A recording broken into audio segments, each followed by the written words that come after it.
За 12 дней до того, как улицы Оша окрасятся кровью, в кабинет Абсамата Масалеева поздним вечером вошел человек, которого охрана не зарегистрировала в журнале посетителей. Существовал негласный список, всего 7 имен во всей республике, имевших право на такие невидимые визиты. Дежурный секретарь позже вспоминал, как напряженно звучали голоса за закрытой дверью, хотя слов различить было невозможно. Когда незнакомец вышел через служебный выход, Масалеев стоял у окна, глядя на ночную Фрунзе так, будто видел ее в последний раз. Его руки дрожали, деталь, которую заметили двое охранников, но никому не рассказали до самого развала Союза. О чем говорили в ту ночь? Архивы КГБ Киргизской ССР до сих пор хранят документы с грифом «Совершенно секретно», которые не рассекречены даже через 30 с лишним лет после трагедии. Но свидетели из ближнего окружения первого секретаря помнят, после того визита Масалеев изменился. Он стал нервным, начал проверять телефонные линии на прослушку, дважды менял маршруты поездок в последний момент, словно человек, узнавший о неотвратимости катастрофы, но не имеющий права предупредить никого. Сегодня впервые люди из его команды рассказывают правду. Правду о том, как первого секретаря ЦК Компартии Киргизии загнали в угол. Как превратили в заложника игры, правил которой он не понимал до самого конца. И как использовали его руками для операции, которая должна была изменить судьбу всей Средней Азии. Это история о величайшем политическом предательстве в истории Киргизии. Предательстве, за которое заплатили жизнями сотни невинных людей. Бывший помощник Масалеева, до сих пор живущий под чужим именем, согласился встретиться в нейтральной стране. Его первые слова перед камерой звучат как приговор. Абсамат Масалеевич знал, что ему готовят западню, за неделю до событий. Но у него не было выбора. Москва дала понять, либо он сделает то, что от него требуют, либо его семья не переживет июнь. Этот человек провел рядом с первым секретарем последние 3 месяца перед трагедией. Видел секретные телефонограммы из центра, присутствовал на закрытых совещаниях, где обсуждались особые меры по стабилизации межнационального климата. Сегодня он впервые называет имена тех, кто стоял за кулисами кровавой драмы. Представьте себе, вы руководитель союзной республики, формально второй человек после Москвы на своей территории. У вас армия, КГБ, милиция, но в один момент вы понимаете, вся эта система работает не на вас. Команды идут из центра напрямую, минуя ваш кабинет. Офицеры докладывают не вам, а в Москву. Ваша власть — театральная декорация, за которой реальные кукловоды дергают за ниточки. Именно это осознал Масалеев весной 1990 года, когда начал получать странные донесения о закупках оружия через подставные структуры. Кто-то целенаправленно нагнетал напряжение между киргизской и узбекской общинами Орской области. Провокации начались еще в марте. Мелкие стычки, слухи, подброшенные листовки с призывами к насилию. Масалеев требовал расследования, но каждый раз наталкивался на глухую стену. КГБ республики рапортовал, что ситуация под контролем, хотя на улицах Оша тлел фитиль, ведущий к пороховой бочке. Позже выяснится, республиканские чекисты сами не знали о масштабах операции, которую координировали напрямую из Москвы кураторы из второго главного управления. Существуют свидетельства о странных перемещениях войск накануне взрыва. Части внутренних войск, дислоцированные в Орской области, получили приказ о передислокации за 3 дня до начала беспорядков, якобы на учения в предгорье. Танковый батальон, стоявший в 20 километрах от города, был отведен еще дальше. Когда на улицах начались погромы, ближайшие боеспособные подразделения оказались в нескольких часах марша от эпицентра. Совпадение? Или кто-то целенаправленно убирал силы, способные быстро подавить беспорядки, чтобы кровь текла как можно дольше? Масалеев звонил в Москву, требовал введения чрезвычайного положения, умолял дать санкцию на применение силы. Но из центра приходили обтекаемые ответы. Разбирайтесь сами, не раздувайте панику, действуйте в рамках законности. А законность в те дни означала одно — смотреть, как горят дома и гибнут люди. Потому что любое применение оружия можно было трактовать как превышение полномочий. Первый секретарь оказался в ловушке. Если не остановит бойню, обвинят в бездействии. Если остановит силой, обвинят в репрессиях против народа. Его загоняли к краю пропасти с обеих сторон. А в это время кто-то очень влиятельный спокойно наблюдал за разворачивающейся трагедией из кабинетов на Старой площади. Спокойно, потому что каждая новая жертва работала на его план. План по дестабилизации национальных окраин, по демонстрации Западу неспособности местных элит управлять, по подготовке общественного мнения к неизбежности жесткой руки из центра. Орские события стали репетицией того, что потом повторится в Вильнюсе, Тбилиси, Баку. Технология была отработана в Киргизии, на живых людях, чья кровь стала чернилами в сценарии распада Союза. Когда в ночь на 9 июня Масалеев наконец получил санкцию на ввод войск, улицы Оша уже превратились в зону боевых действий. Погибли сотни людей. Точную цифру не знает никто до сих пор. Потому что многие тела были вывезены родственниками в кишлаки, многие просто исчезли в хаосе. Официальная статистика называет цифру чуть более 300 погибших, но свидетели говорят о тысячах. Кто считал жертвы в те дни, когда морги были переполнены, а братские могилы копали бульдозерами? Масалеев выехал в Ош, когда город еще дымился. Очевидцы вспоминают, как он шел по улицам, заваленным обломками, мимо обгоревших машин и разрушенных домов. Лицо первого секретаря было как маска, никаких эмоций, только мертвая решимость человека, понимающего, что его политическая жизнь кончена. Он знал. Москва уже написала вердикт. Его обвинят во всем: в неспособности предотвратить, в медлительности, в жестокости. Идеальный козел отпущения для преступления, которое спланировали совсем другие люди. Через 3 месяца Абсамата Масалеева сняли с поста первого секретаря. Формулировка была обтекаемой, по собственному желанию, в связи с ухудшением здоровья. Но все понимали настоящую причину. Нужна была голова, которую можно было бы положить на алтарь народного гнева. Масалеев молчал, не защищался, не обвинял, не публиковал разоблачительных статей. Словно понимал, правду все равно никто не услышит, потому что правда была слишком страшной для того времени. Правда о том, что советская власть сознательно утопила в крови один из своих городов ради политической игры в далекой Москве. Но есть документ, который Масалеев передал доверенному лицу за день до своей отставки.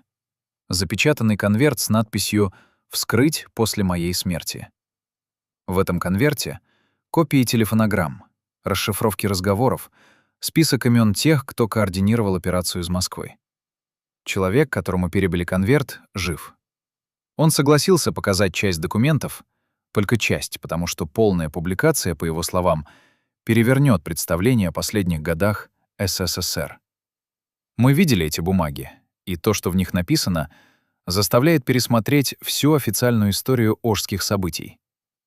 Кто был тем ночным посетителем в кабинете Масалеева за 12 дней до трагедии?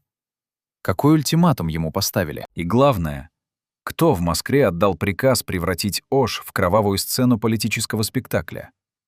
Имена есть в конверте. Но назвать их сейчас значит поставить под удар людей, которые хранят последние свидетельства преступления. Потому что виновные до сих пор живы, до сих пор влиятельны и до сих пор готовы убивать, чтобы правда не вышла наружу. Комитет государственной безопасности Киргизской ССР хранил досье под шифром «Вихрь-90». Настолько секретные материалы, что существовало только 3 экземпляра. Один в Фрунзе, один в Москве, один в личном сейфе куратора операции. После распада Союза московский экземпляр исчез. Фрунзенский был уничтожен при эвакуации архивов КГБ в 1991 году. Остался только один, тот, что хранился в личном сейфе. И сейчас этот документ в наших руках. Первая страница датирована февралем 1990 года. Гриф «Совершенно секретно». Особой важности. Адресат — начальник 2-го главного управления КГБ СССР. Тема: о мерах по предотвращению сепаратистских настроений в национальных республиках Средней Азии. Но дальше начинается текст, который переворачивает все с ног на голову. Принимая во внимание нарастание центробежных тенденций и учитывая опыт событий в Закавказье, считаем целесообразным провести контролируемую демонстрацию последствий ослабления централизованной власти. Предлагается спровоцировать межнациональный конфликт на территории Ошской области Киргизской ССР с последующей демонстрацией неспособности местного руководства справиться с ситуацией. Цель операции — создание информационного повода для усиления присутствия союзных силовых структур в регионе и дискредитация идей национального суверенитета.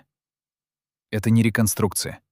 Это дословная цитата из документа, который мы держим перед камерой. Документа с подписями и печатями. План был детальным и циничным. Сначала провокации на бытовом уровне. Земельные споры между киргизскими и узбекскими семьями, конфликты на рынках, распространение слухов о готовящихся погромах. Потом вброс оружия через подконтрольные криминальные группы. Третий этап — вывод регулярных войск из зоны конфликта под благовидным предлогом, чтобы обеспечить максимальную кровь до момента спасительного вмешательства Москвы. И финал — назначение козла отпущения из числа местного руководства. Абсамат Масалеев был выбран на роль жертвы не случайно. Первый секретарь ЦК Компартии Киргизии, этнический киргиз, пользовался уважением и в киргизской, и в узбекской общине. Именно поэтому его падение должно было произвести максимальный эффект. Если даже такой опытный партийный функционер не справился с национальным конфликтом, значит, проблема не в конкретных людях, а в самой системе национальных республик. Значит, нужна жесткая рука из центра. Логика операции была железной. В досье «Выхрь-90» есть раздел под названием «Агентурная работа».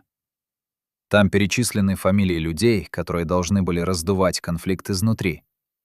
Некоторые имена мы не можем назвать, эти люди живы и занимают высокие посты в современной Киргизии. Но некоторые уже умерли, и их роль можно раскрыть. Один из таких персонажей — человек, который в официальных документах проходил как общественный деятель, лидер узбекской диаспоры Ваше. На самом деле этот человек с 1983 года работал на КГБ. Его завербовали по классической схеме, через компромат, связанный с валютными махинациями. И в марте 1990 года ему дали задание — организовать провокацию на колхозном рынке, которая должна была стать спусковым крючком. Требовалось создать инцидент с жертвами, желательно подростками, потому что смерть детей сильнее всего действует на толпу. Агент справился с заданием блестяще. 14 марта в Оше произошла драка между киргизскими и узбекскими юношами, в которой погиб 16-летний подросток. Похороны превратились в митинг с антикиргизскими лозунгами. Фитиль был подожжен. Масалеев почувствовал опасность сразу. Он потребовал от республиканского КГБ полного расследования обстоятельств драки, личностей зачинщиков, каналов распространения слухов. Но расследование буксовало. Агенты докладывали обтекаемые формулировки, следствие не находило виновных, прокуратура разводила руками. Потому что реальное расследование вскрыло бы участие самих органов в провокациях, и Масалеев это понимал. Не сразу, но к апрелю уже понимал точно. Сохранилась запись его телефонного разговора с председателем КГБ Киргизской ССР, один из немногих документов, которые не успели уничтожить. Масалеев говорит жестко, почти кричит. «Мне нужны имена. Кто организует провокации? Откуда оружие? Почему ваши люди молчат?» А в ответ — бюрократическая вата. Работаем в усиленном режиме, принимаем меры, ситуация сложная. Первый секретарь понял, его держат в темноте. КГБ республики либо не контролирует ситуацию, либо, что страшнее, сам участвует в операции. Именно тогда, в апреле, Масалеев начал частные расследования через людей, которым полностью доверял. Он попросил своего бывшего однокурсника, работавшего в партийном аппарате Орской области, собрать информацию о слухах, провокациях, непонятных перемещениях оружия. Тот согласился и через 2 недели пропал. Нашли его машину на трассе между Ошем и Фрунзе с пробитым колесом и следами крови на сиденье. Тело так и не обнаружили. Официальная версия — разбойное нападение. Но Масалеев знал, это предупреждение ему лично. С того момента первый секретарь понял, что играет в игру, правил которой не знает. Он начал действовать осторожно, говорить с намеками, собирать досье на всякий случай, если придется защищаться. Но в глубине души уже осознавал, и его сделали заложником ситуации. Если он публично заявит о провокациях спецслужб, его уберут как паникёра и дестабилизатора. Если промолчит, обвинят в бездействии, когда грянет катастрофа. Выхода не было. А катастрофа приближалась с точностью отлаженного механизма. В мае в Ош начали поступать партии холодного оружия. Ножи, топоры, самодельные копья. Поставки шли через криминальные структуры, но милиция их не перехватывала. Либо не знала, либо получила указание не вмешиваться. На черном рынке можно было купить мачете по цене буханки хлеба. И это в городе, где никогда не было такого изобилия холодного оружия. Кто-то целенаправленно вооружал толпу перед резнёй. Параллельно в киргизских и узбекских махалях шла обработка общественного мнения. Появились агитаторы. Никому неизвестные люди, которые выступали на сходках, рассказывали о якобы готовящихся погромах, призывали к самообороне. Их слова записывались на кассеты, копировались, распространялись по городу. К началу июня Ош был похож на натянутую струну. Достаточно было одного резкого движения, чтобы она лопнула. И движение было сделано.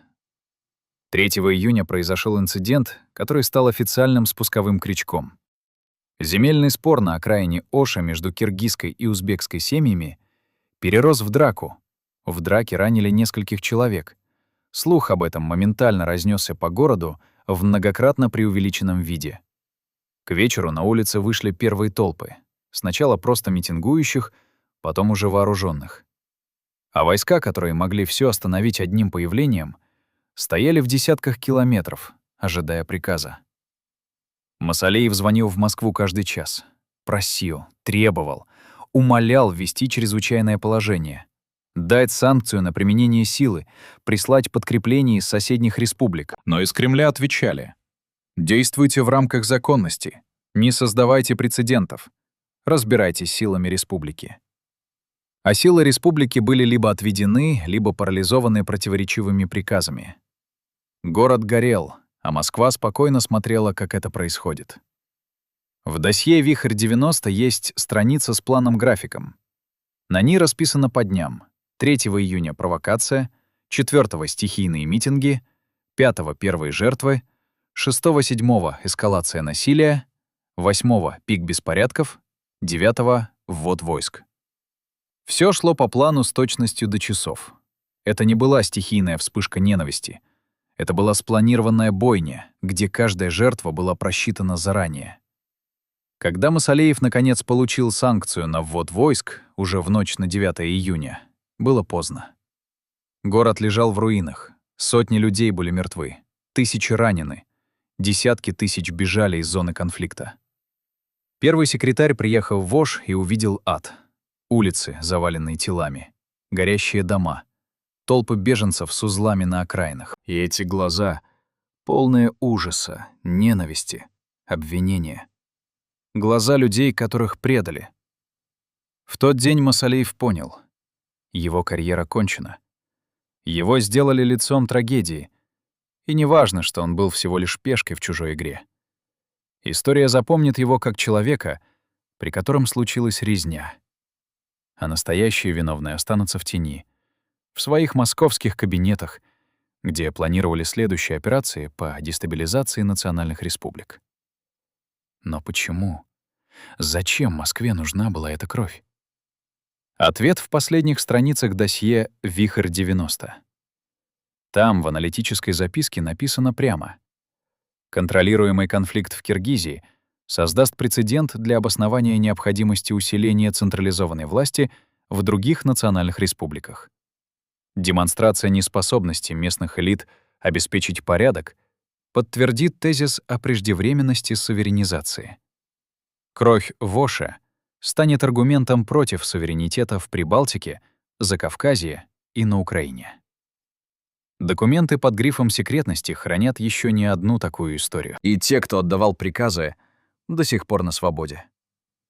После Ошской трагедии один человек получил все: должность, власть, контроль над силовыми структурами республики, а еще негласное право на молчание. Его имя никогда не всплывало в расследованиях, его роль в событиях никогда не обсуждалась публично. Словно этого человека вообще не существовало в те страшные июньские дни. Речь о кураторе из Москвы, который координировал операцию «Вихрь-90» на местах. Его имя известно узкому кругу людей, имевших доступ к документам КГБ. В официальных бумагах он проходил как представитель Центра по вопросам межнациональных отношений. В реальности — офицер второго главного управления с 30-летним стажем работы в Средней Азии. Человек, знавший регион лучше, чем местные руководители. И человек, который прекрасно понимал, как превратить многонациональное общество в кровавую бойню. Этот человек прибыл в Фрунзе в конце марта 1990 года, за 2,5 месяца до трагедии. Официально — для мониторинга ситуации и консультаций местного КГБ. Неофициально — чтобы лично руководить подготовкой провокаций. Он поселился не в гостинице, а на конспиративной квартире в центре города. Встречался только с узким кругом лиц. Не появлялся в официальных учреждениях. Масалиев видел его всего дважды. Оба раза на закрытых совещаниях в республиканском КГБ, где обсуждалась ситуация в Орской области. При первой встрече куратор произвел впечатление человека, привыкшего к абсолютному повиновению. Он говорил негромко, но каждое его слово заставляло присутствующих замирать. Масалиев позже признавался своему помощнику. В этом человеке было что-то пугающее. Не агрессия, а холодная уверенность хирурга, готовящегося к сложной операции. Операции, в которой живые люди станут всего лишь материалом для достижения цели. Жена бывшего заместителя председателя КГБ Киргизской ЦСР до сих пор не может спать без снотворного. 33 года прошло с тех пор, как ее муж пришел домой в ночь на 4 июня 1990 года, сел за кухонный стол и сказал одну фразу: «Они убьют сотни людей, и я ничего не могу сделать». Потом он достал из портфеля служебный пистолет, долго смотрел на него, а затем спрятал обратно. Эта женщина согласилась говорить впервые за все эти годы, потому что, по ее словам, правда должна выйти наружу, пока мы все не умерли вместе с этой тайной. Она вспоминает, как муж начал меняться еще в апреле. Раньше он приходил домой в хорошем настроении, рассказывал служебные анекдоты, играл с внуками. Но после одного совещания в Москве вернулся другим человеком. Молчаливым, нервным. Начал проверять телефонные аппараты в квартире, включать воду в ванной, когда нужно было поговорить о чем то важном. Однажды она спросила, что происходит. И он ответил так, что кровь застыла в жилах. «Нас используют для провокации, но если я откажусь выполнять приказы, меня уберут. А если выполню, стану соучастником преступления. Выбор между карьерой и совестью — это самый простой выбор в мире. А вот выбор между жизнью семьи и совестью — это ад». Муж не рассказывал подробностей, соблюдал режим секретности до конца. Но жена видела, как он худеет, как седеют виски за считанные недели, как дрожат руки, когда он подписывает какие-то бумаги по ночам на кухне. Видела, как он пьет валидол горстями. Видела, как однажды в середине мая он сидел в кресле, уставившись в одну точку, и по щекам текли слезы. Мужчина 60 лет, прошедший Афганистан, служивший в КГБ 30 лет, плакал беззвучно, словно на похоронах самого себя. Когда она спросила, что случилось, он только покачал головой. «Я видел приказ, видел план и не могу его остановить, потому что я всего лишь винтик в машине, которая движется к катастрофе».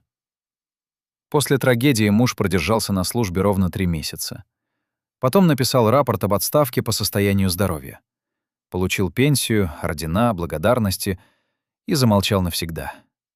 До самой смерти в 2000 году он не давал интервью, не встречался с журналистами, не общался даже с бывшими коллегами.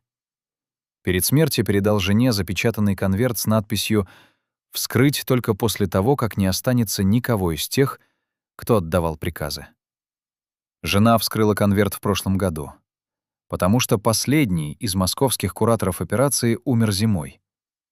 Внутри — копии служебных записок, телефонограмм и короткое письмо на ее имя. «Прости меня. Я знал, что готовится преступление, но выбрал молчание вместо действия. Это моя вина. Пусть хотя бы история узнает правду». Другой свидетель, водитель Масалиева, работавший в его охране с 1983 года. Человек, который видел первого секретаря каждый день, возил его на все важные встречи, слышал телефонные разговоры в машине. Этот человек сейчас живет в маленьком городке на юге Казахстана, работает механиком на автобазе. Согласился встретиться в нейтральном месте, долго молчал, потом заговорил и не мог остановиться, словно 30 лет хранил в себе слова, которые распирали изнутри. Он рассказывает о том, что в последние недели перед трагедией Масалиев начал получать звонки среди ночи. Телефон в служебной машине обычно молчал после 11 вечера, но с конца мая стал звонить постоянно. Водитель видел, как первый секретарь хватал трубку, слушал минуту, 2, 3 и бледнел. Не спорил, не возражал, только слушал. А потом клал трубку и приказывал «едем в управление». И они ехали в здание ЦК посреди ночи, где Масалиева ждали люди в штатском, которых водитель никогда раньше не видел. Совещания продолжались до рассвета. Когда первый секретарь выходил, лицо было как у покойника. Водитель однажды спросил, не остановиться ли по дороге за сердечными каплями, и Масалиев ответил «не поможет. Для того, что со мной делают, лекарства не изобрели». Водитель помнит последний разговор, который слышал случайно. Это было 2 июня, за день до начала трагедии. Масалиев ехал на встречу с руководством Орской области, разговаривал по служебному телефону с кем-то из Москвы. Говорил тихо, но в машине все слышно. Водитель запомнил фразы дословно. Они врезались в память. «Я прошу вас в последний раз. Отмените операцию. Будет кровь. Много крови. Мы не справимся. Пожалуйста». Пауза. Потом Масалиев слушал ответ, и водитель видел в зеркале заднего вида, как у первого секретаря задрожали губы. Последнее, что сказал Масалиев перед тем, как положить трубку: «Я понял, выполню. Но вы будете отвечать за это перед историей». Положил трубку, закрыл лицо руками. Сидел так минут 5. Потом приказал «едем». И до конца поездки не произнес ни слова. Есть еще одно свидетельство от секретаря Масалиева, женщины, которая работала в приемной первого секретаря 12 лет. Она ушла на пенсию сразу после его отставки, отказалась работать с новым руководством. Сейчас живет в Бишкеке, воспитывает правнуков. Говорит с трудом, часто останавливается, чтобы вытереть слезы. Но говорит, потому что считает это долгом перед человеком, которого уважала больше всех в жизни. Она вспоминает странную деталь. В последнюю неделю мая Масалиев начал диктовать ей какие-то записки, которые просил никуда не подшивать и никому не показывать. Это были обрывочные заметки, почти дневниковые записи. Секретарь печатала на машинке, а Масалиев запечатывал листы в конверты и убирал в личный сейф. Один раз он забыл закрыть конверт сразу, и секретарь непроизвольно увидела начало текста. «Если я не остановлю это, стану соучастником преступления. Если попытаюсь остановить, уничтожат меня и мою семью. Третьего выхода нет». Она запомнила эти слова, хотя прошло больше 30 лет. Запомнила, потому что это был крик отчаяния человека, загнанного в тупик. Где эти записки сейчас? Неизвестно. После отставки Масалиева сейф вскрыли при инвентаризации. Документов внутри не было. Либо Масалиев забрал их заранее, либо кто-то изъял до официальной процедуры. Секретарь считает, что забрали из Москвы. На следующий день после отставки в кабинет пришли люди в штатском, показали какие-то удостоверения и потребовали доступ ко всем сейфам. Они работали без свидетелей несколько часов. Когда ушли, в кабинете не осталось ни одной бумаги, связанной с ожскими событиями. Даже черновики исчезли. Все эти люди — жена чекиста, водитель, секретарь — видели только осколки картины. Но осколки складываются в страшный пазл. Масалиев знал о готовящейся провокации, пытался предотвратить, умолял Москву остановиться и получил приказ молчать и выполнять. Приказ, отказаться от которого означало поставить под удар не только свою карьеру, но и жизнь семьи. Это был выбор без выбора. Загнанный в угол человек мог только наблюдать, как катастрофа приближается с неотвратимостью рока.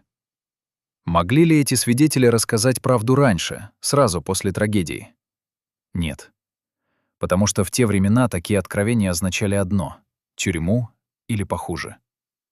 Могут ли они доказать свои слова сейчас? Документы уничтожены, записи стерты, ключевые фигуры мертвы. Остались только воспоминания. Но эти воспоминания — единственная ниточка, связывающая нас с правдой о том, что происходило за кулисами трагедии. И если мы не запишем эти свидетельства сейчас, они исчезнут вместе с последними очевидцами. А вместе с ними исчезнет и последний шанс понять, что на самом деле случилось в Оше весной и летом 1990 года. Разве можно жить дальше, зная, что ты видел приближение катастрофы и промолчал? Жена Абсамата Масалеева никогда не давала интервью. Дети хранили молчание. Внуки отказывались говорить о деде с журналистами. Семья замкнулась в своем горе после отставки главы семейства, словно отгородившись от мира глухой стеной.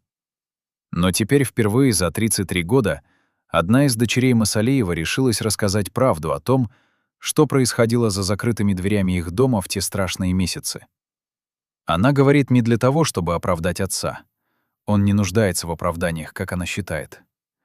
Она говорит, чтобы люди поняли, какую цену заплатила его семья за политическую игру, в которой они были всего лишь заложниками. Дочь вспоминает, как отец изменился после той странной ночной встречи в конце мая. Раньше он всегда находил время для семьи, несмотря на загруженность. Обедал дома по выходным, играл с внуками, интересовался делами детей. Но с конца весны 1990 года он словно ушел в себя. Приходил поздно, почти не разговаривал. Целыми вечерами сидел в кабинете с закрытой дверью. Жена пыталась расспросить, что случилось, но он только качал головой. Служебные дела. Всё наладится. Но по глазам было видно, что ничего не наладится никогда. Однажды в середине мая дочь случайно услышала разговор родителей ночью. Она не спала из-за больного ребенка, вышла на кухню за водой и услышала голоса из спальни. Отец говорил с женой тихо, но отчетливо. «Меня поставили в ситуацию, из которой нет выхода. Если я откажусь выполнять приказы, пострадаете вы. Если выполню, сотни людей погибнут. Я не могу выбрать между вашей безопасностью и чужими жизнями. Я не имею права». Мать плакала. Дочь замерла в коридоре, боясь дышать. Потом отец сказал еще одну фразу, которая навсегда врезалась в память. «Когда это закончится, меня обвинят во всем. И я приму эти обвинения молча, потому что мне нечем будет защищаться. Правду мне не дадут сказать, а ложь я говорить не буду». Семья жила в подвешенном состоянии те последние недели. Масалеев почти не появлялся дома, а когда приезжал, то запирался в кабинете и долго говорил по телефону. Жена перестала спрашивать, дети избегали разговоров на служебные темы. Все чувствовали, что надвигается что-то ужасное, но никто не знал, что именно. Дочь вспоминает. Атмосфера была как перед грозой, когда воздух наэлектризован и трудно дышать, но гром всё не гремит. 1 июня Масалеев впервые за долгое время собрал всю семью за обеденным столом. Дети приехали с внуками, собрались человек 15. Он молча обнял каждого, долго смотрел в глаза, словно запоминал лица. Потом сказал только одно. «Что бы ни случилось в ближайшие дни, помните, я всегда любил вас больше жизни. И всё, что я делаю для того, чтобы вы были в безопасности». Жена спросила, что он имеет в виду, но Масалеев только покачал головой и вышел из комнаты. Это была последняя семейная встреча перед трагедией. Дочь помнит телефонный звонок в ночь на 4 июня. Это был кто-то из охраны отца, голос перепуганный. «Вашему отцу угрожает. Закройте двери, никуда не выходите, никого не впускайте. Если кто-то позвонит в дверь, не открывайте, даже если скажет, что они из органов. Семья провела ту ночь без сна. Жена пыталась дозвониться мужу, но телефоны не отвечали. Дочь сидела с детьми в комнате, закрыв дверь на ключ, и слушала каждый шорох на лестнице. Утром пришла весть. В Оше начались беспорядки. К вечеру — новость о первых жертвах. Масалеев не приезжал домой 4 дня. Семья знала только одно — он в Оше, в эпицентре событий. Жена звонила на все номера, которые знала, но никто ничего не говорил. Только обтекаемые фразы о том, что первый секретарь занимается урегулированием ситуации. На самом деле никто не знал, жив ли он вообще. Связь с Ошем была нестабильной, информация шла обрывками. Слухи множились с каждым часом. Одна из сестер Масалеева позвонила 7 июня и сказала, что слышала по радио, будто первого секретаря убили во время столкновений. Жена упала в обморок. Только 9 июня Масалеев объявился. Позвонил сам, голос был севший, измученный. Сказал только: «Я жив. Всё кончено. Скоро приеду». Приехал поздно вечером, вышел из машины, и жена едва узнала мужа. За 4 дня он постарел лет на 10. Лицо серое, глаза провалились, руки тряслись. Он обнял жену, долго стоял так, не говоря ни слова. Потом прошел в кабинет, закрыл дверь и просидел там до утра. Утром вышел, сказал: «Готовьтесь к худшему. Меня снимут. Обвинят. И правильно сделают, потому что я допустил это». Жена пыталась возразить, но он остановил ее. «Не надо. Я знаю, что произошло. И знаю, кто виноват. Но говорить об этом я не буду, потому что тогда пострадаете вы». После отставки Масалеев замолчал навсегда. Не давал интервью, не писал мемуаров, не встречался с журналистами. Жил тихо, почти затворнически. Семья окружила его стеной защиты от внешнего мира.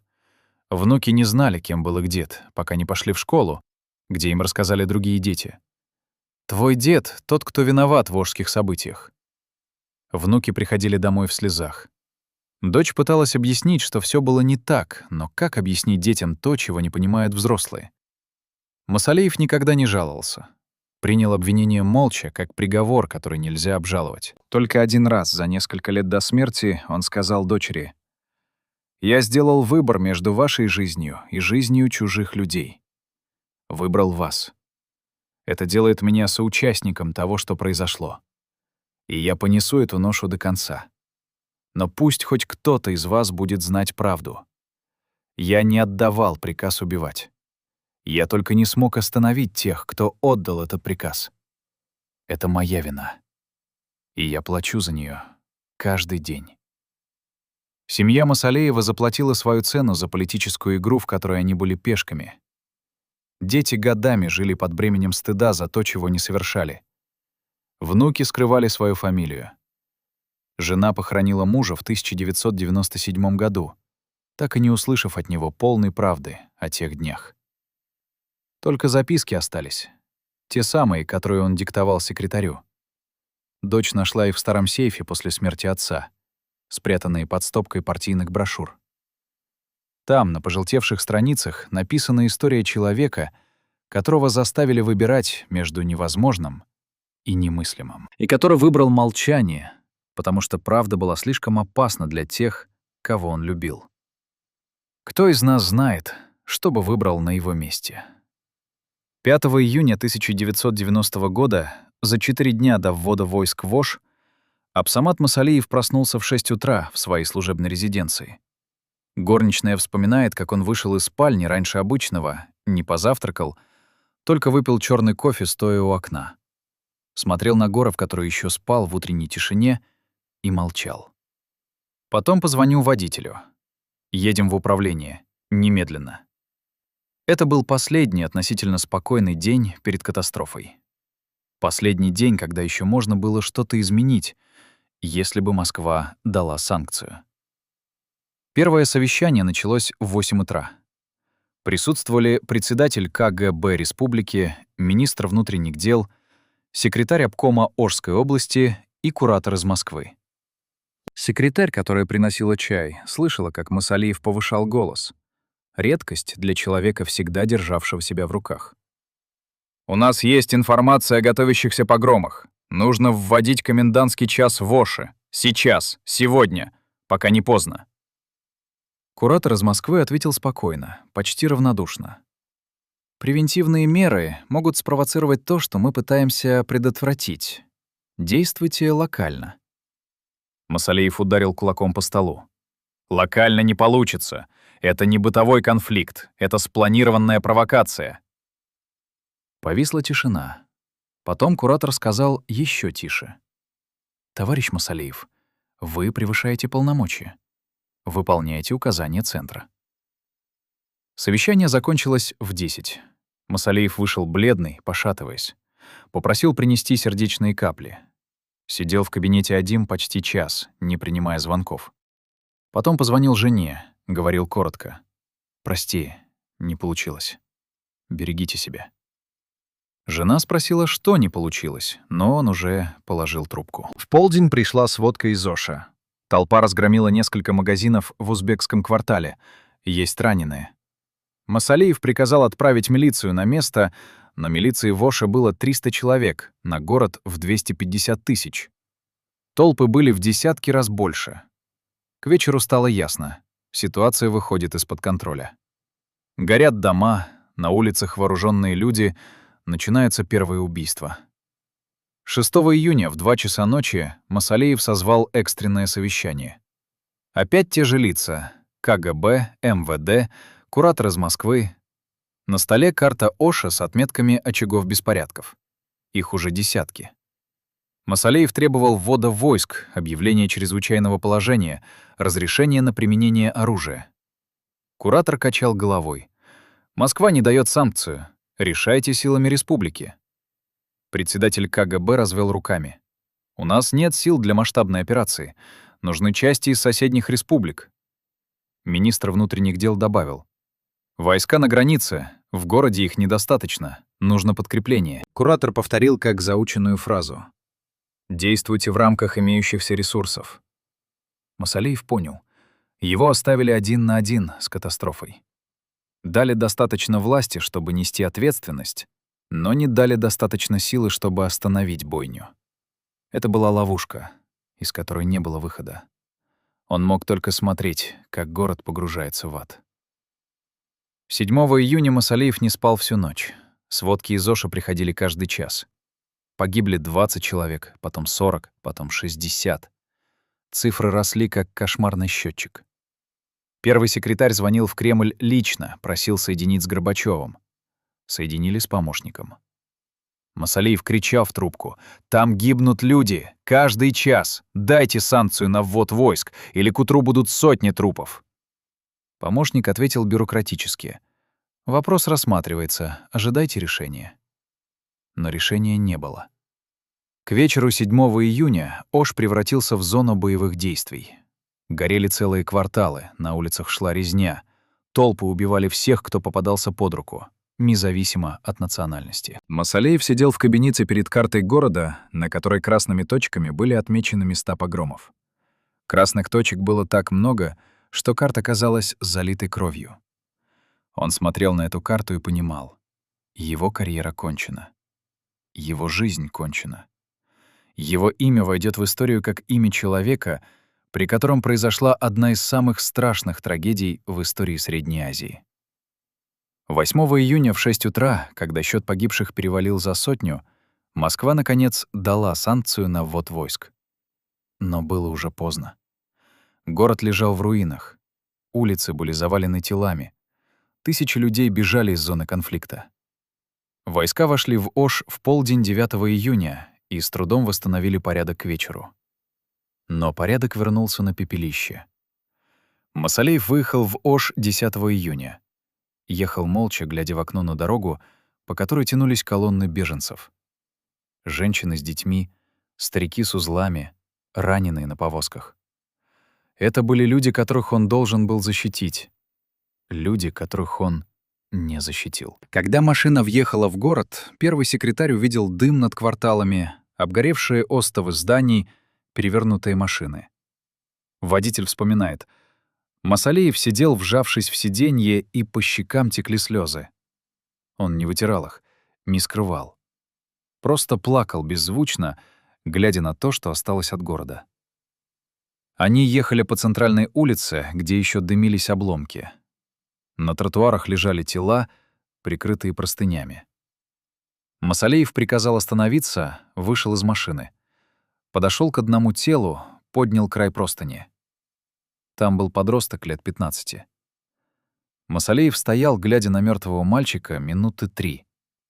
Потом накрыл простыней обратно, сел в машину и сказал: «Поехали дальше».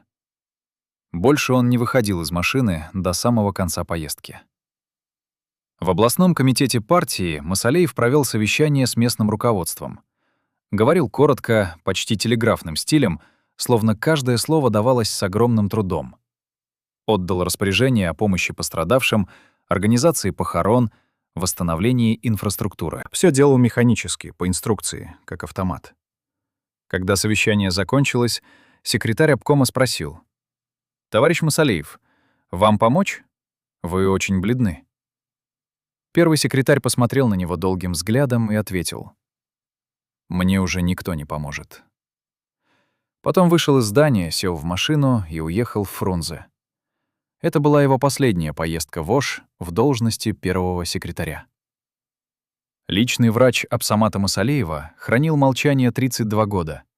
Подписал обязательство о неразглашении медицинской тайны, которая действовала даже после смерти пациента. Но в прошлом году, перед собственной кончиной, передал копии медицинских карт доверенному лицу с одной просьбой.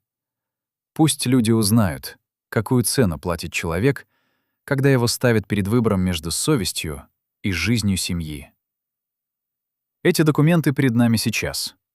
Первая запись датирована апрелем 1990 года. Масалеев пришел на прием с жалобами на боли в груди, учащенное сердцебиение, бессонницу. Врач зафиксировал: артериальное давление 180 на 110, пульс 120 ударов в минуту в состоянии покоя, тремор рук. Диагноз — гипертонический криз на фоне острого стресса. Рекомендации: покой, седативные препараты, снижение рабочей нагрузки. Масалеев отказался от больничного, служебная ситуация не позволяет. Врач выписал валидол, карвалол, настойку пустырника. Пациент ушел, взяв двойную дозу лекарств. Следующая запись — середина мая. Масалеев явился без предупреждения, среди ночи, через служебный ход в поликлинику. Врач приехал по вызову охраны, нашел первого секретаря, сидящим в кабинете в полной темноте. Жаловался на боли за грудиной, одышку, холодный пот, страх смерти. Классическая картина острого инфаркта. Но кардиограмма показала не инфаркт, а паническую атаку невероятной силы. Организм кричал о помощи единственным доступным способом. Врач настаивал на госпитализации. Масалеев отказался категорически. Нельзя, чтобы кто-то узнал о его состоянии. Это будет использовано против него. Врач дал укол седативного, проследил, пока пульс не упал до 90. Перед уходом Масалеев сказал одну фразу: «Доктор, я не боюсь умереть от сердца. Я боюсь не умереть, когда это будет нужно». Врач не понял тогда, что это значило. Понял только позже, когда увидел хронику ошских событий. За 2 месяца, с апреля по июнь 1990 года, Масалеев постарел на 10 лет. Врач фиксировал изменения с точностью патолога-анатома. Виски стали седыми за 3 недели. Появились глубокие морщины на лбу и вокруг глаз. Такие морщины бывают у людей, переживших длительную пытку.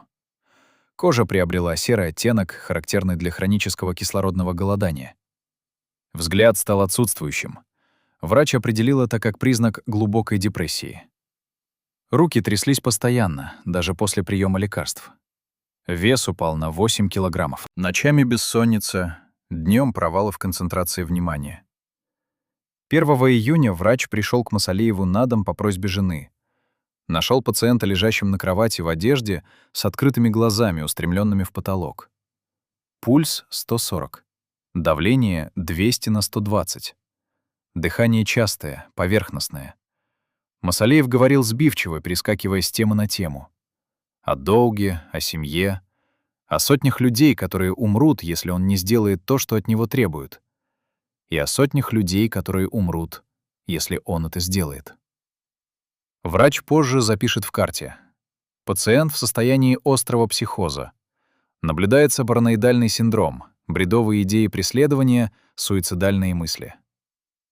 Но это был не психоз. Это была реальность, в которую загнали человека. Врач предложил психиатрическую помощь. Масалеев отказался с такой яростью, что охрана вбежала в комнату, решив, что на первого секретаря напали. Кричал, что психиатрия — это конец, что его немедленно объявят невменяемым, снимут с должности, а потом уничтожат вместе с семьей. Врач дал мощную дозу транквилизаторов, проследил, пока пациент не заснул.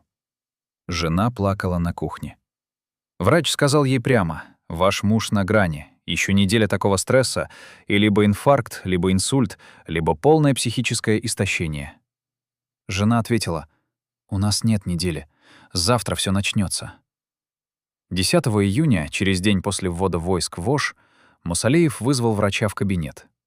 Сидел за столом, абсолютно неподвижный, словно восковая фигура. Врач измерил давление — 100 на 60. Пульс — 48. Температура — 35,8.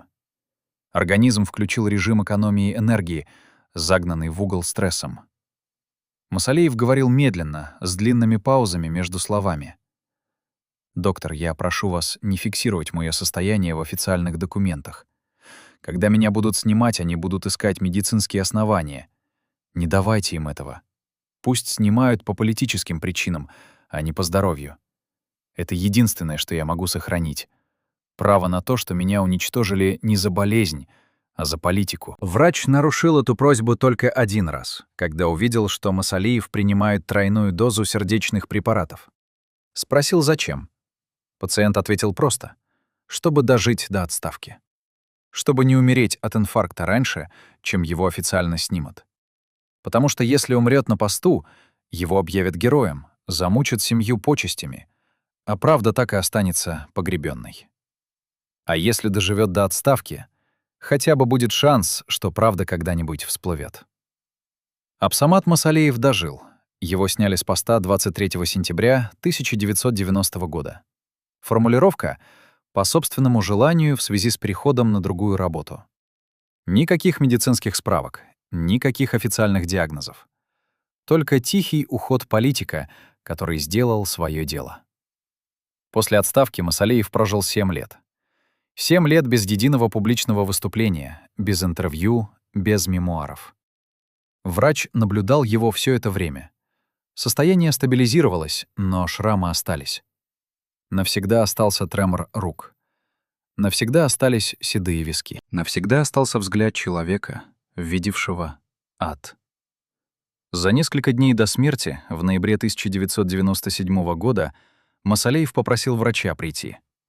Сидел в кресле, укутанный пледом, слабый, но ясный в сознании.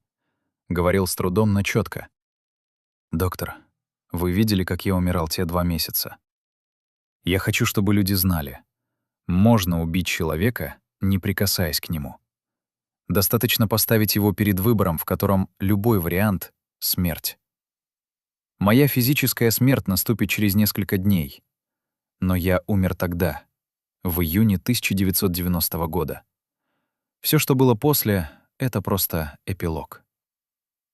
Врач спросил, почему он молчал все эти годы. Масалеев улыбнулся слабо. «Потому что мертвые не говорят. А я был мертвецом, который еще дышал».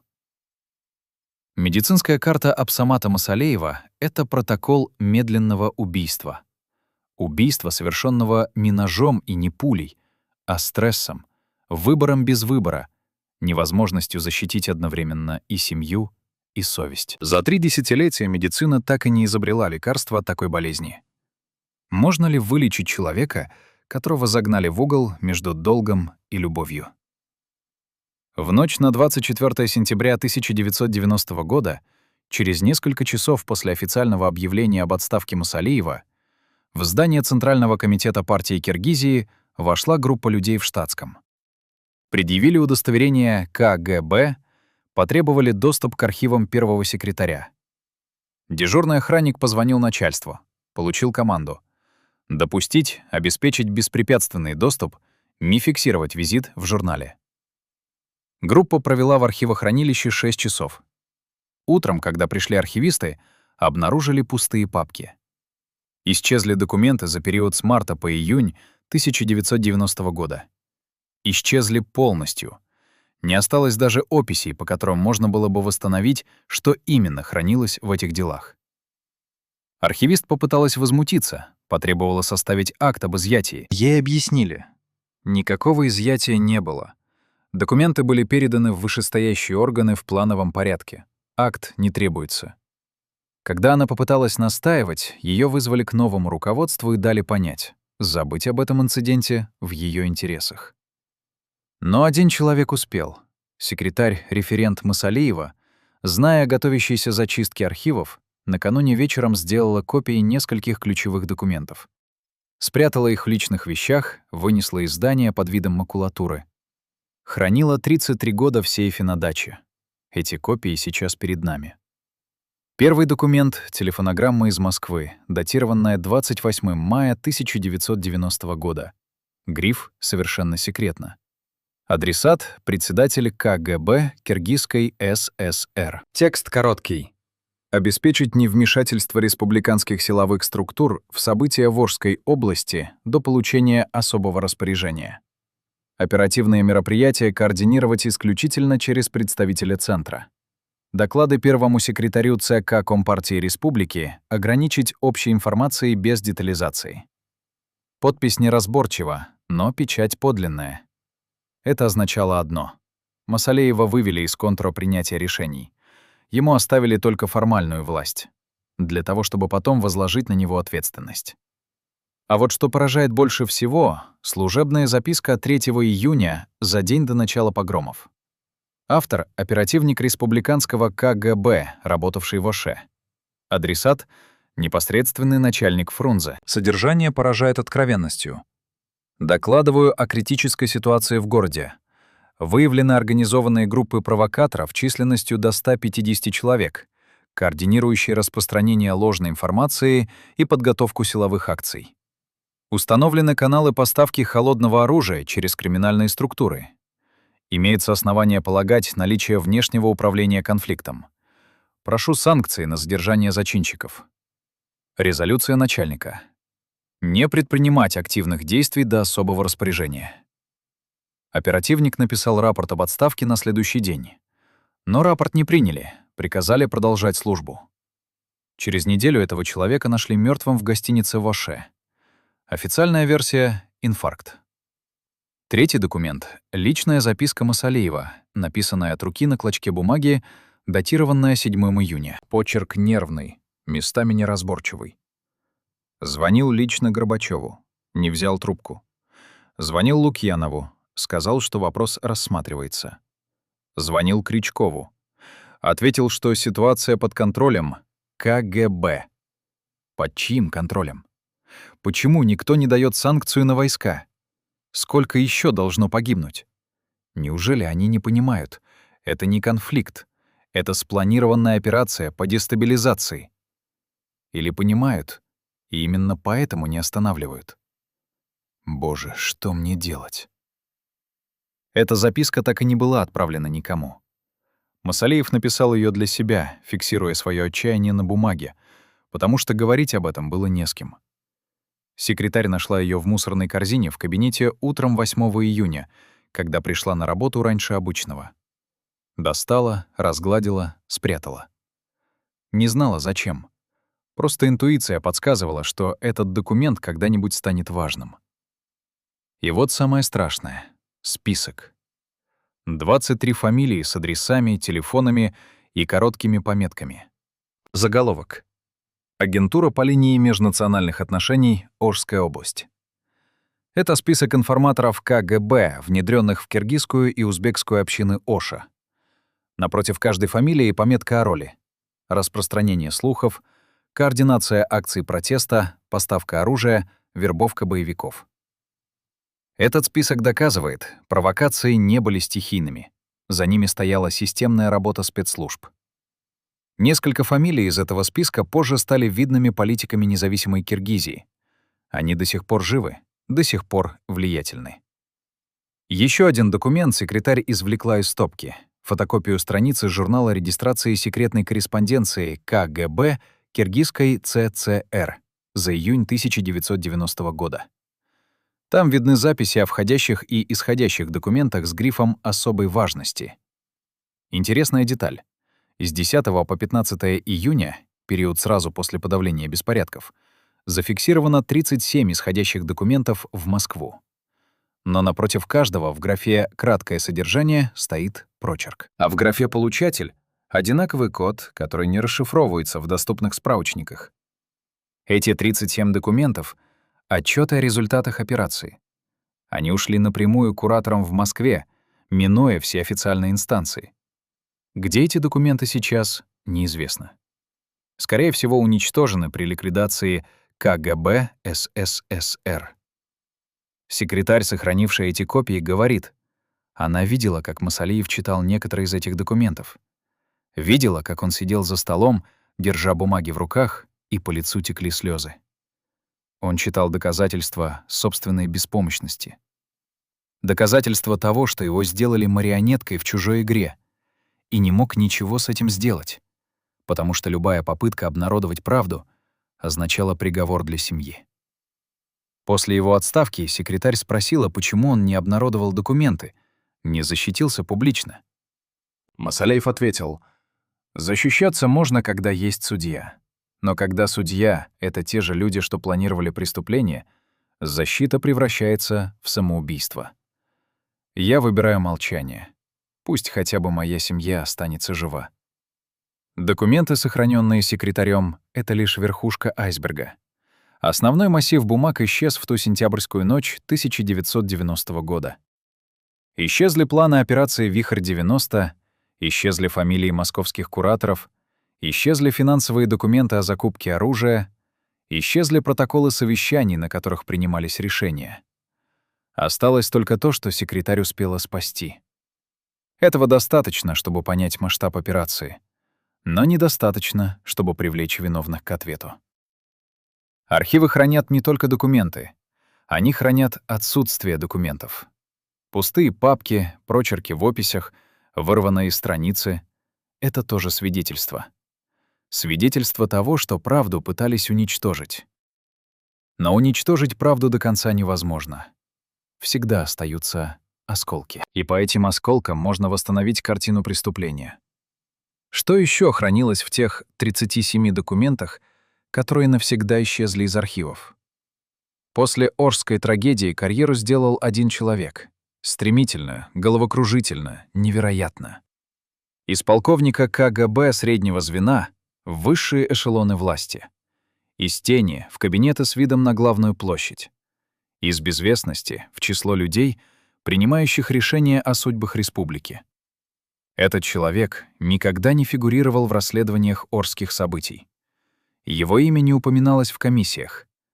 Он словно не существовал в те июньские дни 1990 года. Но существовал. И играл ключевую роль. Речь о заместителе председателя КГБ Киргизской ЦЦР по оперативной работе. Человеке, который курировал агентурную сеть в Орской области. Человеке, через которого шли все приказы из Москвы. Человеке, который лично координировал вывод войск из города накануне трагедии. Его имя в документах, которые сохранила секретарь Масалиева. Его подпись на телефонограммах, предписывающих не предпринимать активных действий. Его резолюции на донесениях оперативников, требовавших остановить провокаторов. Этот человек прибыл в Ош 3 июня, в день начала беспорядков. Официально — для координации действий местных органов КГБ. Неофициально — для контроля над развитием событий по заданному сценарию. Свидетели вспоминают, он вел себя странно спокойно. Не паниковал, не суетился, не отдавал срочных распоряжений. Словно наблюдал за ходом эксперимента, где все идет по плану. Сидел в кабинете начальника Ошского управления КГБ, принимал донесения, давал короткие команды. Подождать, не вмешиваться, доложить позже. И город горел. 6 июня, когда счет жертв пошел на сотни, этот человек исчез из Оша. Вернулся во Фрунзе на служебном самолете. Никаких объяснений, никаких рапортов. На следующий день появился в Москве по вызову непосредственного руководства.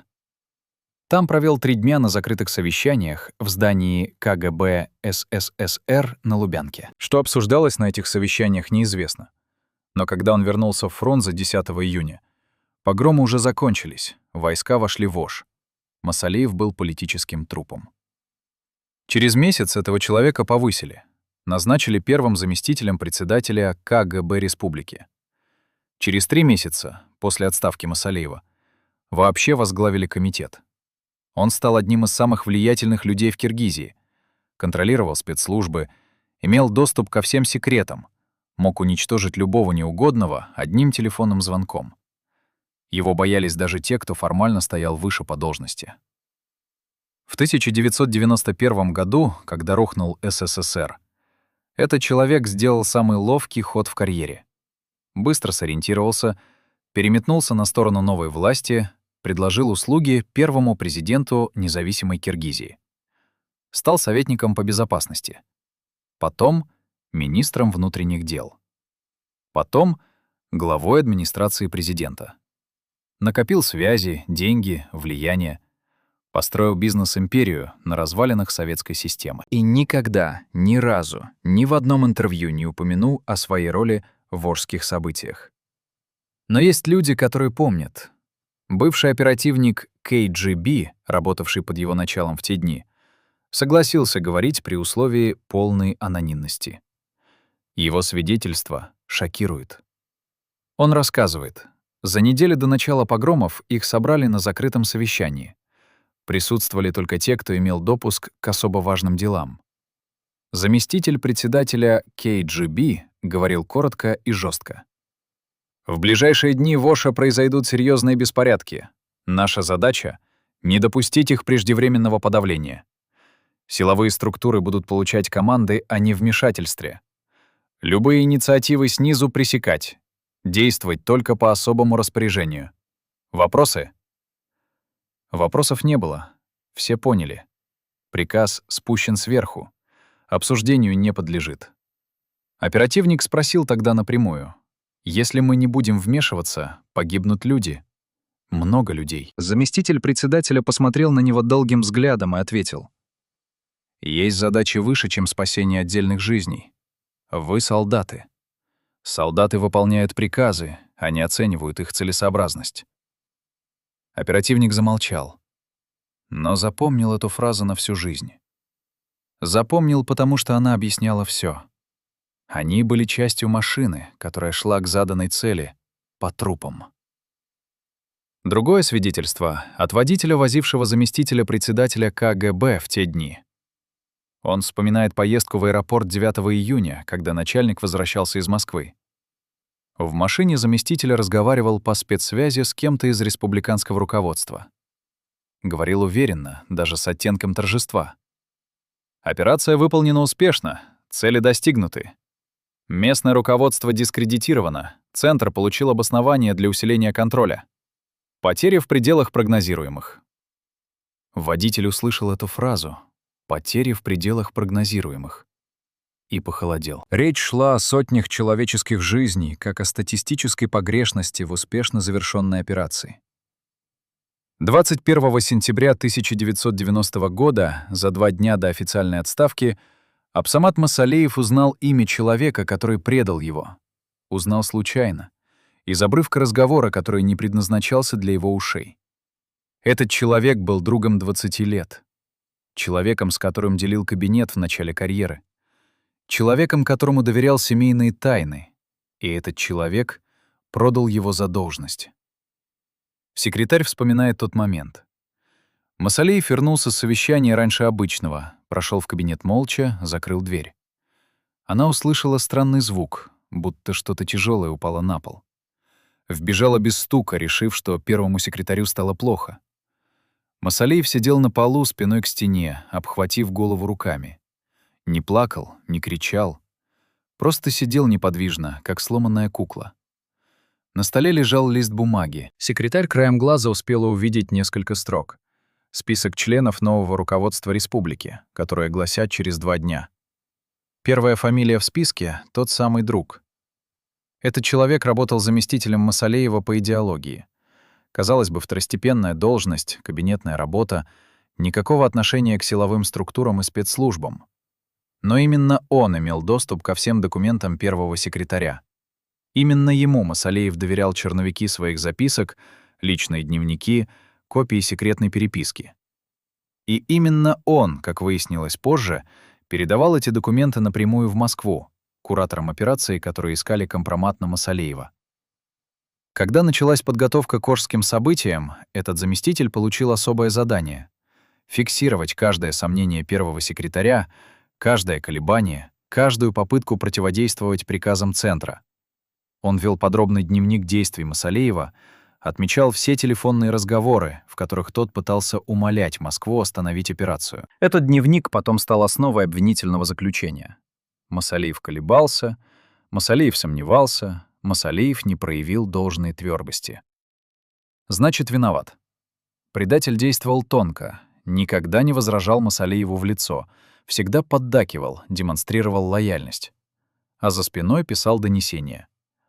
Первый секретарь теряет контроль, впадает в панику, не способен принимать жесткие решения. Донесения уходили в Москву с пометкой «для служебного пользования». Там их накапливали, формируя досье. Когда пришло время снимать Масалеева, досье было готово. Причем составлено руками его ближайшего соратника. Почему он это сделал? Бывший помощник Масалеева, знавший обоих, объясняет просто — зависть. Заместитель всегда считал, что первым секретарем должен был стать он, что Масалеев получил должность незаслуженно, по случайному стечению обстоятельств. Годами копил обиду, скрывая за дружелюбной маской. А когда Москва предложила сделку, досье на Масалеева в обмен на его кресло, согласился немедленно. Ему даже не пришлось долго думать. Зависть оказалась сильнее 20-летней дружбы. Масалеев узнал правду за 2 дня до отставки. Узнал из случайного разговора 2 чиновников в коридоре, которые не заметили его за колонной. Один говорил другому буднично: «Ну что, скоро увидим нового хозяина в этом кабинете?» Говорят, он уже год готовился, все подстраховал, все компроматы собрал. Масалеев даже не догадывался, что его сливают свои же. Масалеев услышал имя, и все встало на места. Он ничего не сказал предателю. Не устроил сцену, не потребовал объяснений, не обвинил публично. Просто позвонил ему в кабинет на следующий день, попросил зайти. Заместитель пришел с обычным деловым видом, готовый обсуждать текущие вопросы. Масалеев смотрел на него долго, молча. Потом спросил тихо: «Скажи честно, оно того стоило?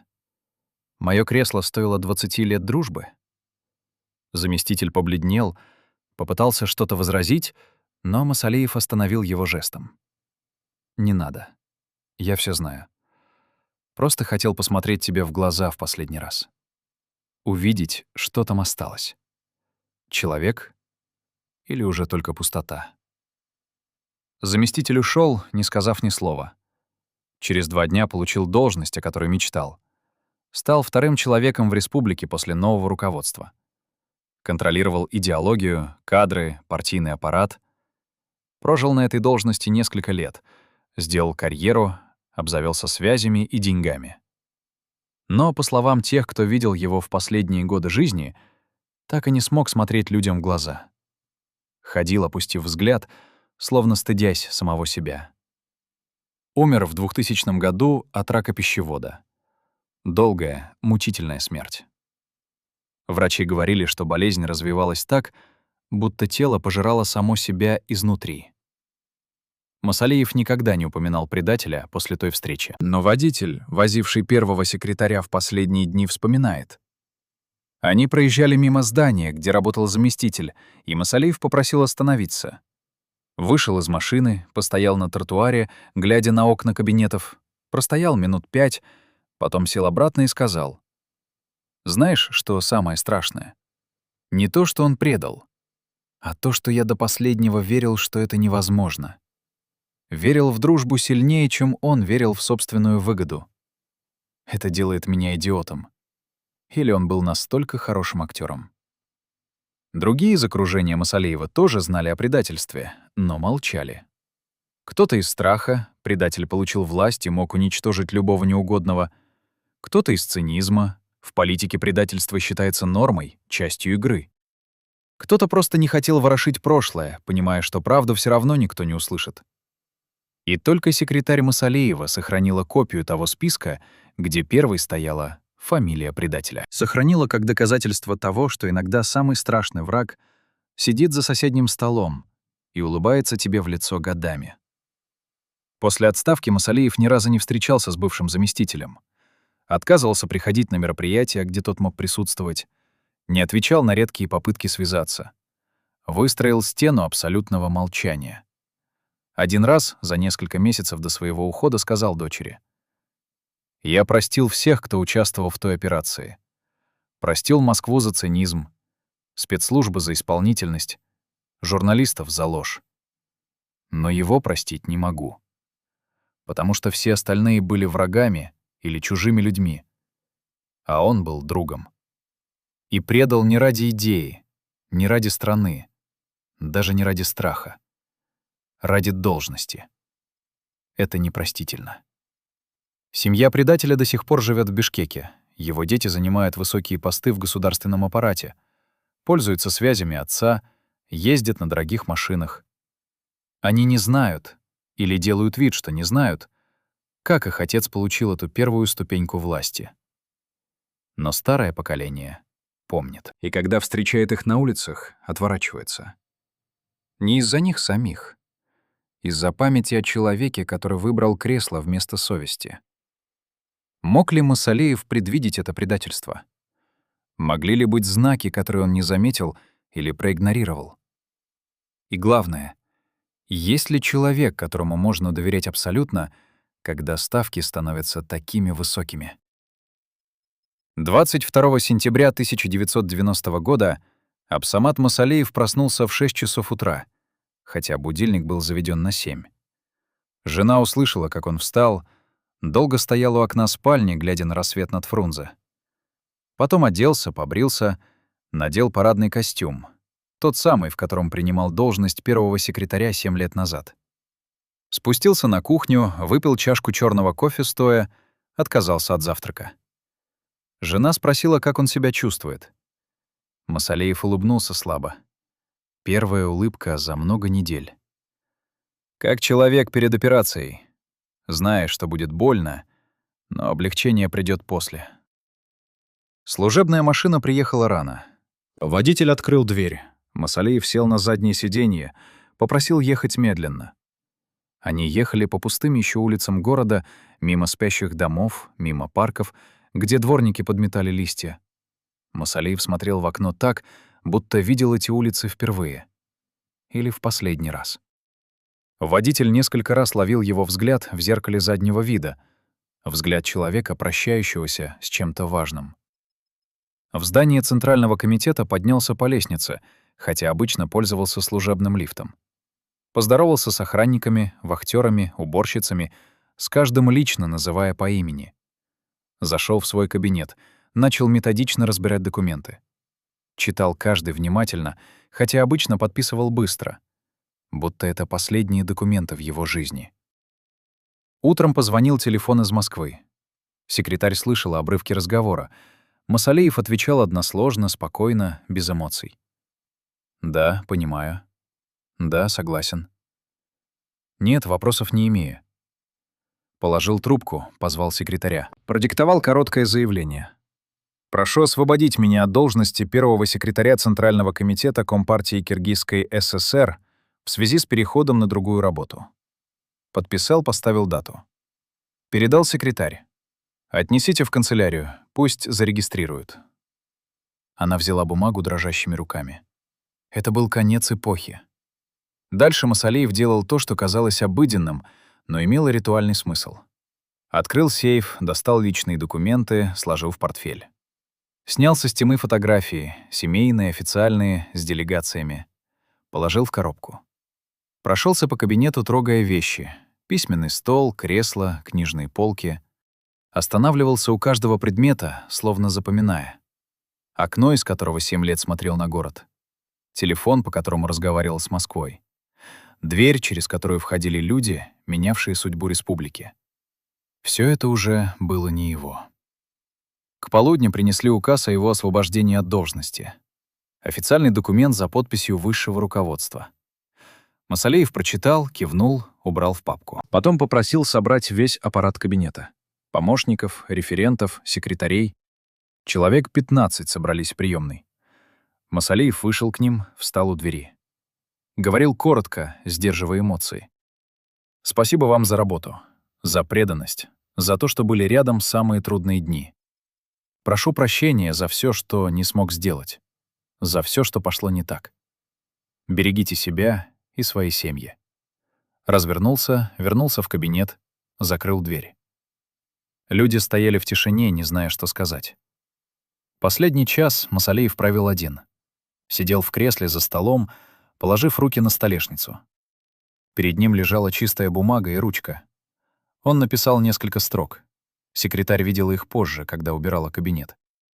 Короткая записка, без адресата, словно обращение к самому себе. 7 лет назад я сел в это кресло с надеждой изменить жизнь людей к лучшему. Сегодня ухожу с этого места, не зная, изменил ли что-то вообще. Или только стал свидетелем катастрофы, которую не смог предотвратить. История рассудит. Но для истории я уже мертв. Подписи не было. Пришел новый первый секретарь, тот самый заместитель, бывший друг. Постучал в дверь, вошел. Масалеев встал из-за стола, взял портфель и коробку с вещами. Они стояли друг напротив друга несколько секунд. Новый руководитель протянул руку для рукопожатия. Масалеев посмотрел на протянутую руку, потом в глаза бывшему другу. Не пожал. Прошел мимо к выходу, не сказав ни слова. Это было последнее, что он мог себе позволить. Отказать в символическом прощении. Вышел из здания в половине второго. Водитель ждал у служебного входа. Масалеев попросил отвезти его домой обычным маршрутом, не через служебные проезды. Они ехали по центральным улицам в обеденный час, когда город полон людей. Масалеев смотрел на эти улицы, на людей, спешащих по своим делам. Никто не узнавал его. Никто не обращал внимания на обычную черную «Волгу». Он стал частным лицом за час. Дома его встретила семья. Собрались все — жена, дети, внуки. Обнимали, пытались утешить, говорили, что все будет хорошо. Масалеев гладил внуков по головам, смотрел на детей с нежностью, обнимал жену. Потом попросил оставить его одного. Поднялся в кабинет на втором этаже, закрыл дверь. Просидел там до вечера, не отвечая на стук. К ужину спустился спокойным.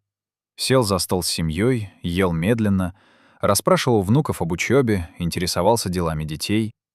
Вел себя так, будто ничего не произошло, будто это обычный семейный вечер, а не первый день после политической смерти. После ужина попросил жену погулять. Они вышли во двор, прошлись по саду, держась за руки. Жена плакала тихо. Масалеев гладил ее по плечу. «Не надо. Худшее позади. Теперь мы просто будем жить». Ночью жена проснулась от звука. Масалеев стоял у окна спальни, глядя на звезды. Она подошла, обняла сзади. Он не обернулся, только накрыл ее руки своими. Стояли так долго, в тишине. Потом Масалеев сказал тихо. «Я понял сегодня одну вещь. Власть — это иллюзия. Ты думаешь, что принимаешь решения, а на самом деле решения уже приняты кем-то другим, а ты только расписываешься под ними. Реальная власть — это вот это. Обнимать себя ночью и знать, что ты здесь. Остальное — театр».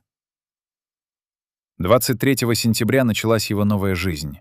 Жизнь частного человека без власти, без влияния, без будущего в большой политике. Но, как скажет позже его дочь, это были первые дни за много лет, когда он действительно спал спокойно. потому что больше не нужно было выбирать между невозможным и немыслимым, потому что худшее уже случилось, и он выжил. Понимал ли Масалеев в тот последний день на посту, что освобождение от должности станет освобождением от невыносимой ноши? Или до конца верил, что сможет что-то изменить, оставаясь у власти? Сын Абсамата Масалеева хранил молчание 33 года. Не давал интервью, избегал журналистов, отказывался комментировать события тех лет. Жил тихо, работал преподавателем в университете, растил детей вдали от политики. Но в этом году, перед годовщиной Ошских событий, согласился встретиться. Объяснил решение просто: устал от лжи. Устал от того, как историю его отца переписывают те, кто не знал правды. Устал молчать, когда последние свидетели уходят один за другим, унося с собой память. Он привез коробку. Старая картонная коробка, обклеенная скотчем, с выцветшей надписью «Личное». Внутри — дневники Масалеева. Тетради в черных обложках, исписанные мелким аккуратным почерком.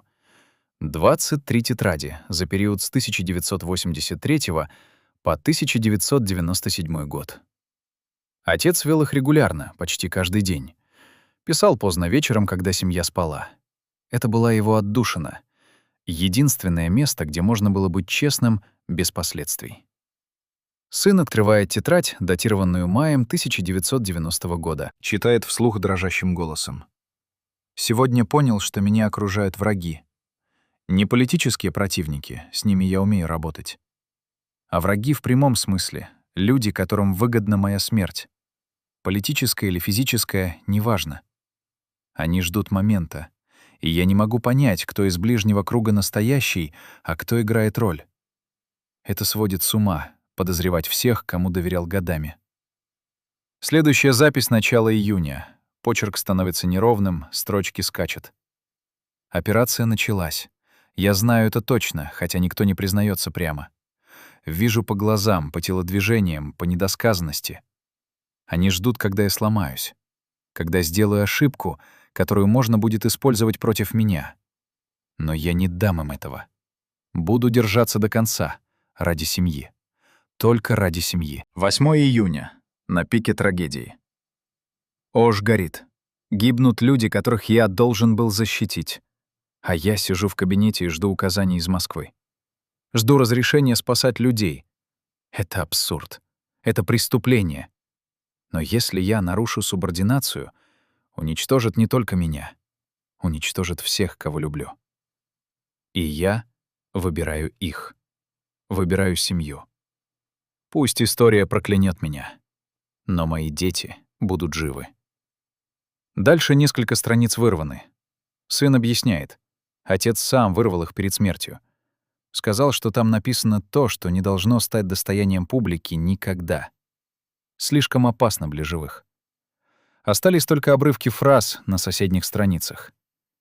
Имена нельзя называть. Если узнают, семья под угрозой. Москва контролирует все. Выхода нет.